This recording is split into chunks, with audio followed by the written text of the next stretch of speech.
For you? Okay, so this is CRE number four, one of my first interviews. So the first question is, what difference, if any, do you observe between the happiness and contentment of Gen Z and older generations?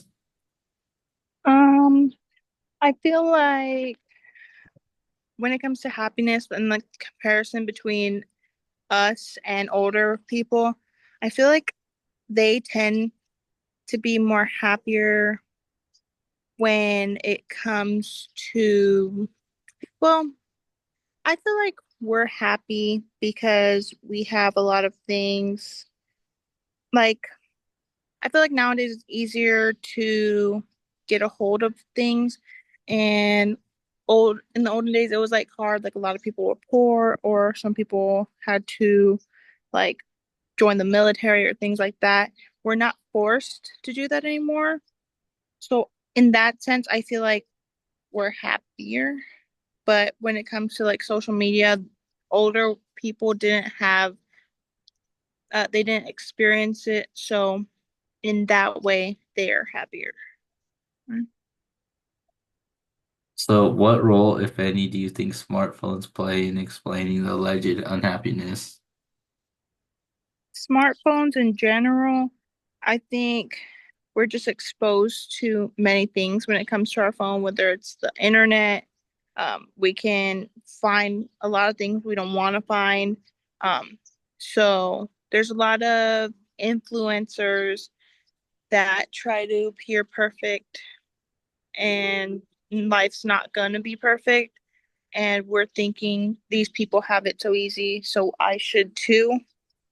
So that causes the unhappiness. And what role, if any, do you think that social media plays in explaining the unhappiness? Or Social media, pretty much the same thing, but like everywhere you look, there's people showing a lot of fake. They act happy, they act like everything's good. Um, they a big thing that I think of is like body image. A lot of people get discouraged because we don't look the way someone else does, and that causes a big like wave of unhappiness, if that makes sense. Yeah. Mhm. Yeah. And then on to our second question, there's multiple part, well, kind of multiple parts, but it says, what solution or solutions do you think would work best to reduce the potential harms associated with social media and smartphones? And it's three different categories. The first one's individuals. So individually, we could set limits for ourselves, like maybe having a phone-free day or getting off of social media for a small amount of time just to kind of bring us back to reality and realize that everything is not the way it seems online. Okay, and then for families. Families, I feel like this mainly concerns parents of young children because um, it's easy to give your kid a phone just to have them sit down easy, whatever.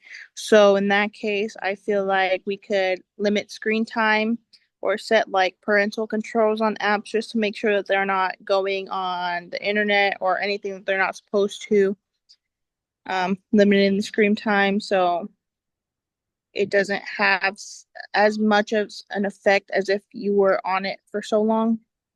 So. And then the last one is for schools. Um, I feel like this already happens, but it's kind of like a lot of people can get around it. But like setting, um, well, like they're the schools have they issue out like computers and all that. So on those computers, they have like websites that aren't allowed to go on and just limits on what is able to be seen. And then take the phones away if they're causing too much of a distraction in class. I feel like that's all you can do there because it's a really small line, if that makes sense. Uh-huh. I think so.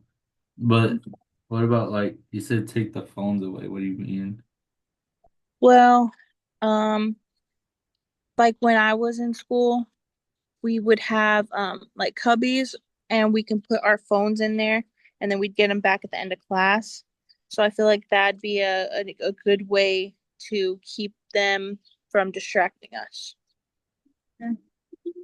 Okay, yeah, that makes sense. Well, that's all I have for you today. Thank you for interviewing. So, yeah.